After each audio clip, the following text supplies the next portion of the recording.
BluntCut MetalWorks, July 3rd, 2016. And I do a lot of metal heat treat research. And today I present to you either you can consider as a breakthrough or an evidence of a breakthrough or just internet hype. This is older blade. I sharpened about 15 degrees per side, and they're going to be about, you can slice phone book paper. I will show to you. But first up is, this is a 20 CV, which is a look like M390. And right now the hardness is 65 Rockwell. And this is CPM 154. Hardness is 65.5, M4 69, Elmax 65, CPM 10v almost 70, 69.5. CTS-XHP, which is the standard version of D2. This is the carpenter steel, and this is 67.5. Okay. And this is CPM S110v, 65.5 Rockwell. And this is CPM Rex 121, and I temper it down from close to 70 to 67.5. And I will show you its edge right now.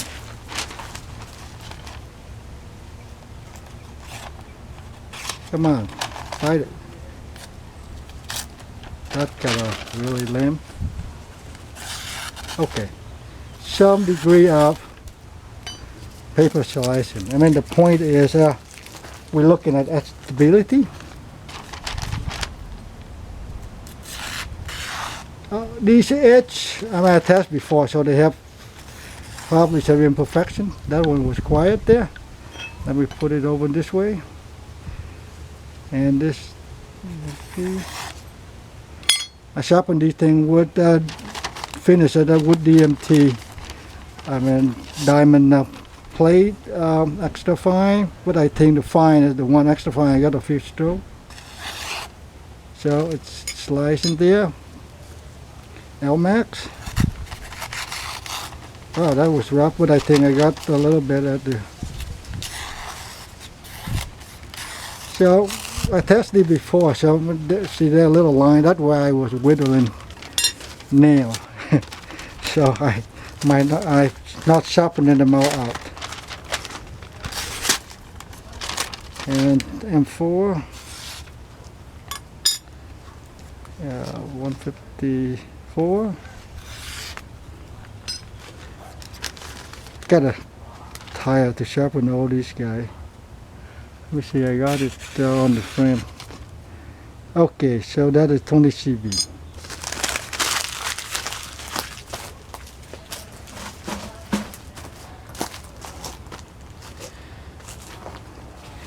And with all these hardness, I mean, these are 2 Rockwell to 4.5 Rockwell higher than what the manufacturer or the steel maker producer stated. That means their metallurgists produce probably top hardness is going to be certain amount. So a lot of normal heat treatment you don't get to whatever they publish or close to it, but not surpass it. The reason surpassing it because the retained austenites on these blades are very low. These are very high alloy. And anyway, so to start out, I will whittle something a little easy. This is oak.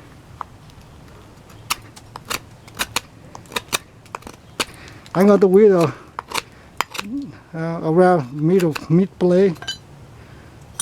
Oops, that's going to make a ding on it. Sorry.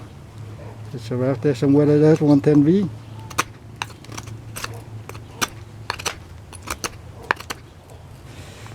That's not cool. Okay, anyway. Well, I think with this gloves more bother than help right now.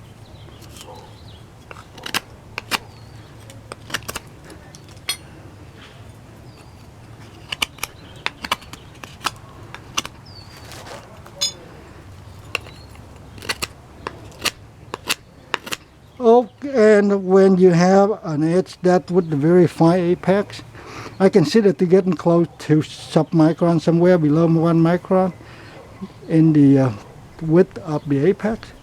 So it's going to be, you know, all that carbide there. I mean, we talk about carbide tear out or pop out and things like that.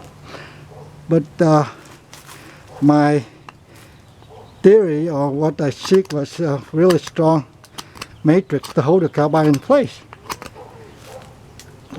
without a full thing there.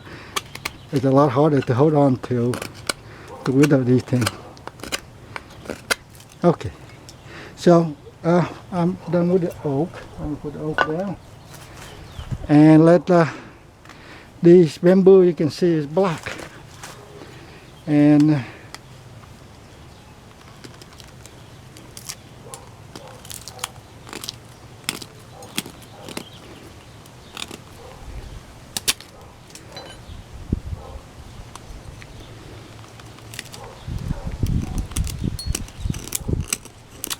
when you with a bamboo, you put actually before it can penetrate into bamboo, and bamboo have a lot of silicate, but before they penetrate into the skin of the bamboo, you put a lot of lateral stress on the edge.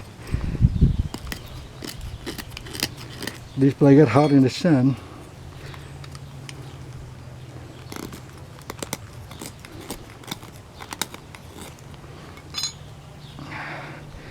To be fair, I'm going to avoid a knot, but I can go to the knot. It's about the same. The eye is about the same.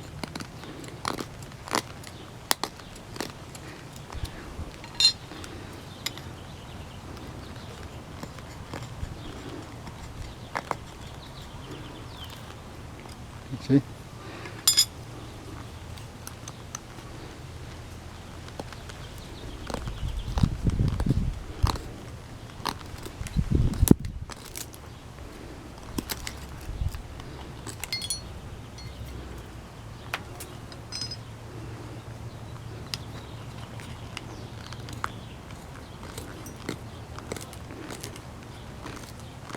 I mean, well, I can slow mode it later on and re-examine the video, I mean, for fairness and such. And this is a big lignum vitae argentine. And I'm going to whittle that. You can hear it. It's crunchy because it's probably one of the very hard, top 5 hardest wood in the world. So if your edge not strong enough, you see, at the point it's not, I mean, beyond toughness here, whether you tough, that means you can take the load, and strong enough to resist the bending and the past the viewpoint of these edges.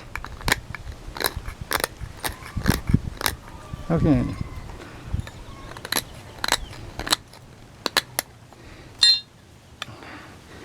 Well, with your knife, you don't whittle this stuff every day. When you have an EDC edge and high sharpness. Come on.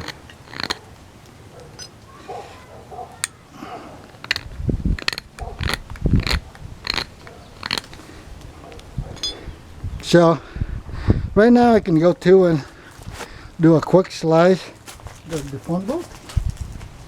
So we know that, let me go from this side.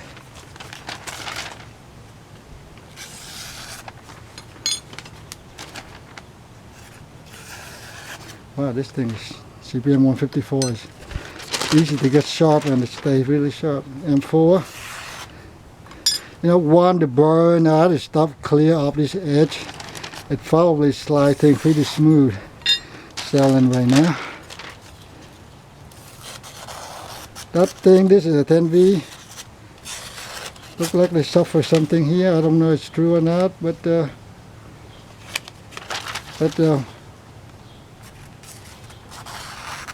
yeah, it's probably some carbide or something might pop out there.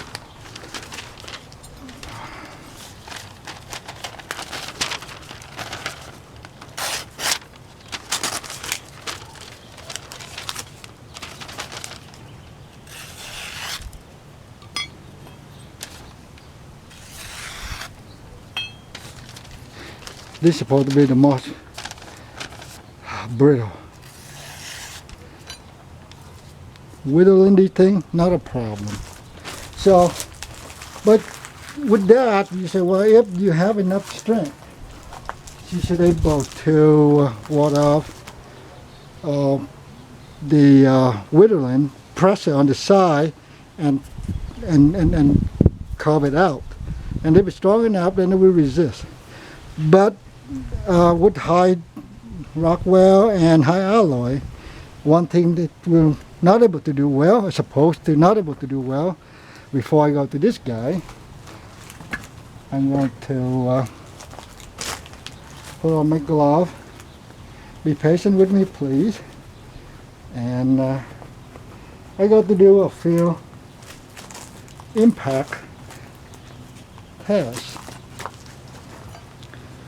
First up, this is oak, and it's not like 2x4, not enough mass, but you can see it will bounce. Yeah, as much as I can get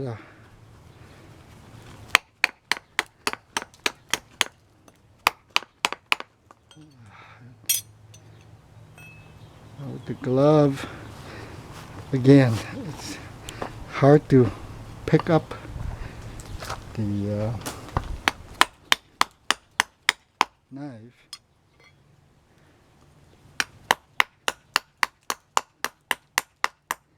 Well, gross failure. I mean, when you chop, the impact, the energy either disperse in like an impact crater or it propagate along the weak line of fracture. So if you see a big ugly chip, that means you could have intergrain granular fracture or just crack on a certain line. That would like this microscopic, so it's just not good. This is so light.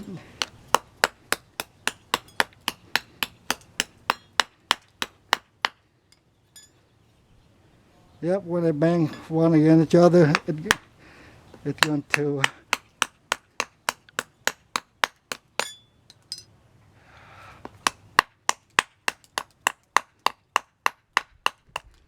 okay.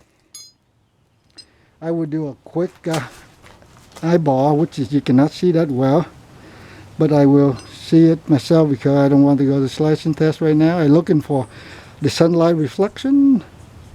And if I see reflection, then I will stop and do new phone book paper test.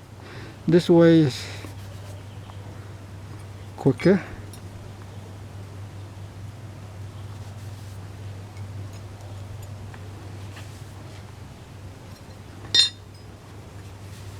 And you can see along the way the bevel there or any sort of thing that look imperfection.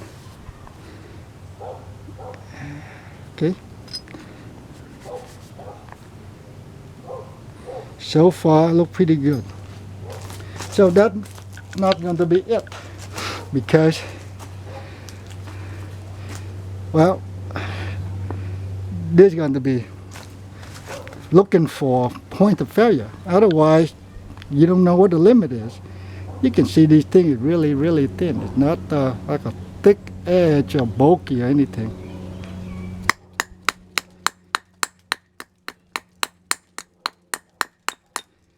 And that explosion you can see. So even though they didn't penetrate like a chopper would, with this kind of damage, impact, and high penetration, it provides almost like a chopper.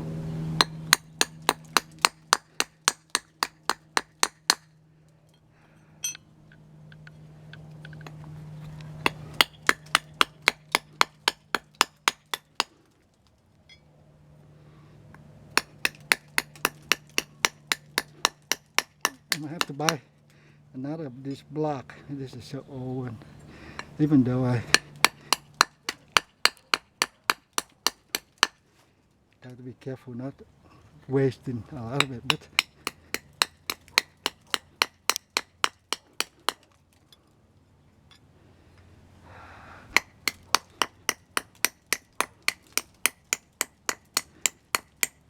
Yeah, I'm making chopper, so I know that what one of these kind of impact like this, it's a rebound and it's really hard on your edge. So don't do it with your current knife right now.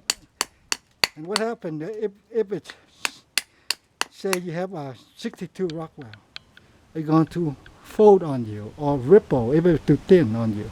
So, and these are excessively hard, strong, but also tough. Tough means able to take the impact load and distribute the force. So I'm going to get the phone book.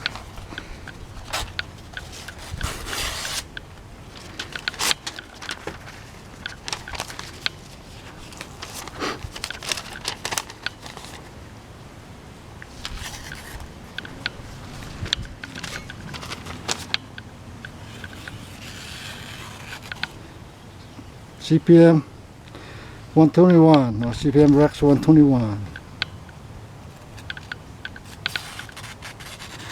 It probably some carbide got popped because it's not as smooth as before, but you know we just chopped lignum vitae argentine, so and it's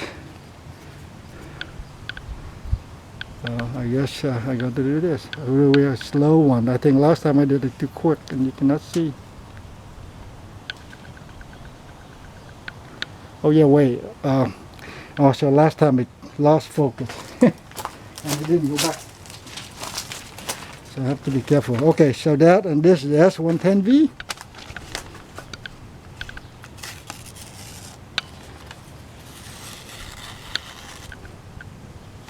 These are hollow grind, by the way. I mean, on my 10-inch wheel, so they keep eating up. But anyway, all these are hollow grind. So for this thing, like for this one, extra thin here. I don't know if you can feel it, see it. It's really thin. I just want to see whether, you know, instead of grind all the way to the full flat grind, I just hollow grind would give me really thin the first quarter inch of the blade. I mean, up near the edge. That one I can feel there also probably some. I mean, it's not snag, so it's pretty good shape. I mean, I'm looking for gross failure. And this is a 10V, and it was kicked up before, so I don't think it do any worse than before. So you can see it just went through, and this Elmax at this Rockwell. Come on, it won't. Oh, we have some stuff on here. It won't dig into it.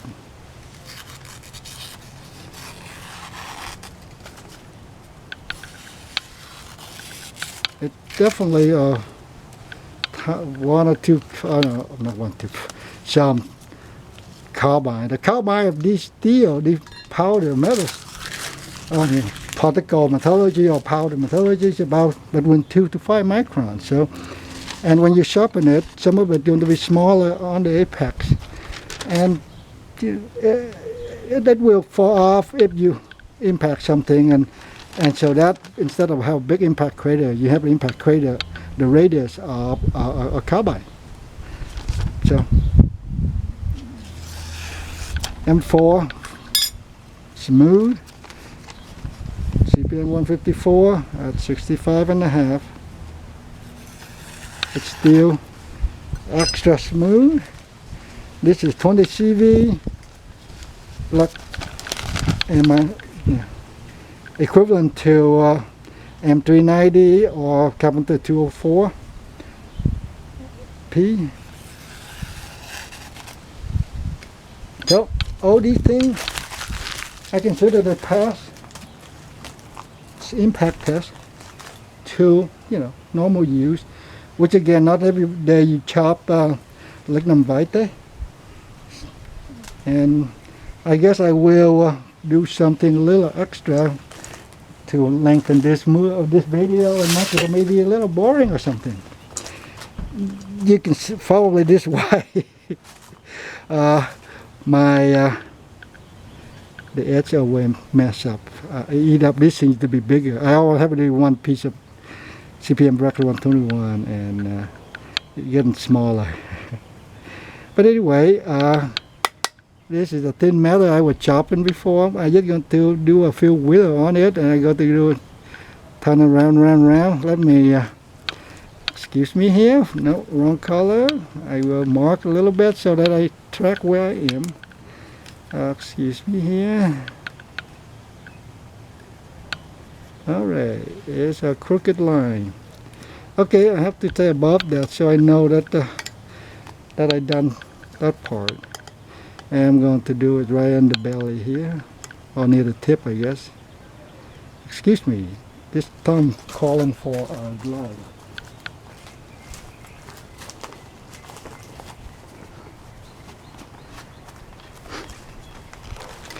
Much better. Okay.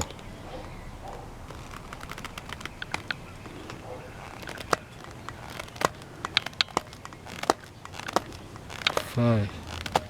Okay, 4, 5 or so. And I can see actually with the naked eye. See, I can see. You can see it? Yep, I'm sure you can see it. There you go. So that when this is when you exceed viewpoint and go fracture, like your ultimate strength, tensile strength. So, and you can see from the chip way, the edge is just too thin. That.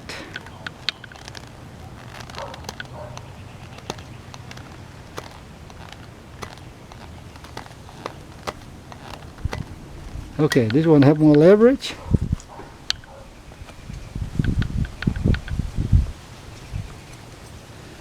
Much smaller than the damage than the Rex 121, but this thing here a little thicker, I think.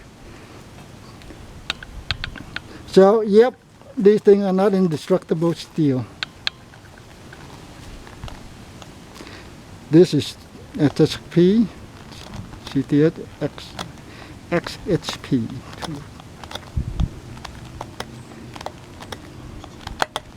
Yep. All right.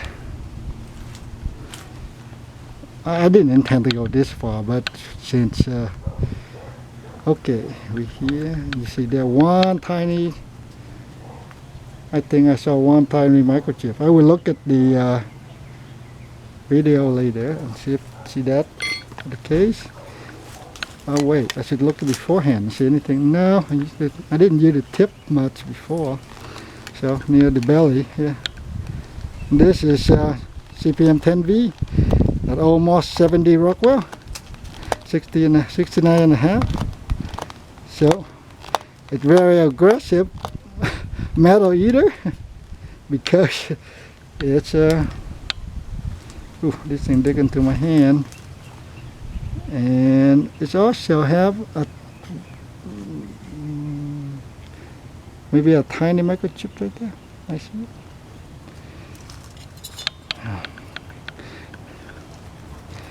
Elmax 65 Rockwell. 2, 3, 4, 5. Okay.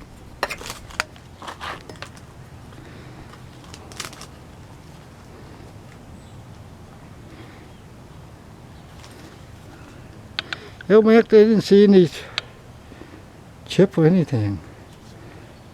I'm sure that if you have a high magnification, like 15 magnification or higher, I probably see something, but not with the naked eye. Alright. CPM M4, 69 Rockwell.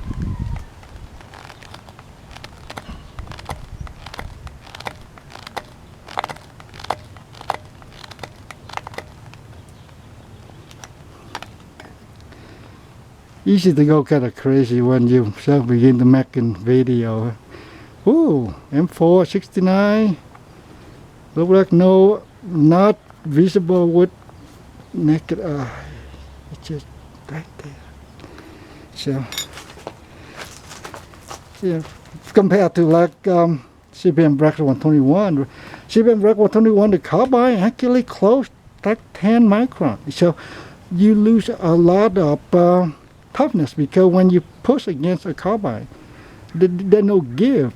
So the boundary or the interface between the carbide and the matrix can't take it. So you have failure, and then when you initiate the failure, so the next carbide get impacted, and things like that. So you get a group of grain or carbide together, you destroy, and so you destroy on that small radius.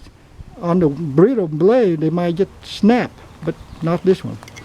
And this is CPM 154, and this mostly chromium carbide and molybdenum carbide.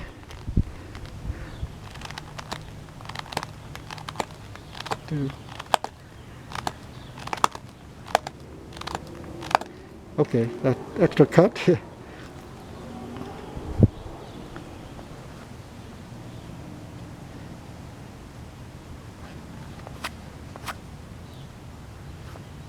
Hard to see. Oh, I see some microchip. It's really small in the sunlight, but hopefully the camera zoom and catch it. It's barely visible. And the last is 20 CV.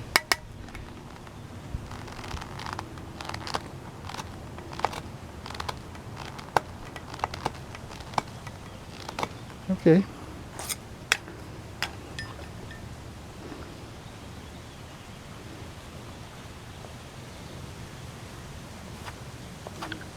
It's easier for me to see than for the camera, so I patient with me, and I can tell you there is a tiny microchip or roll.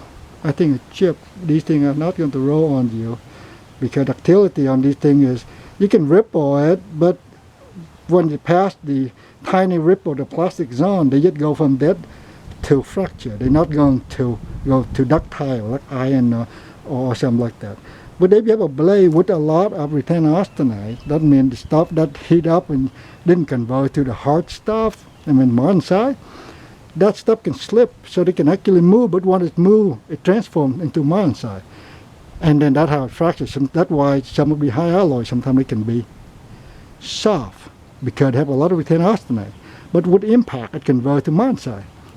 And then it's very brittle at that point, because they have a lot of stress, dislocation, and they just follow the newly formed conversion.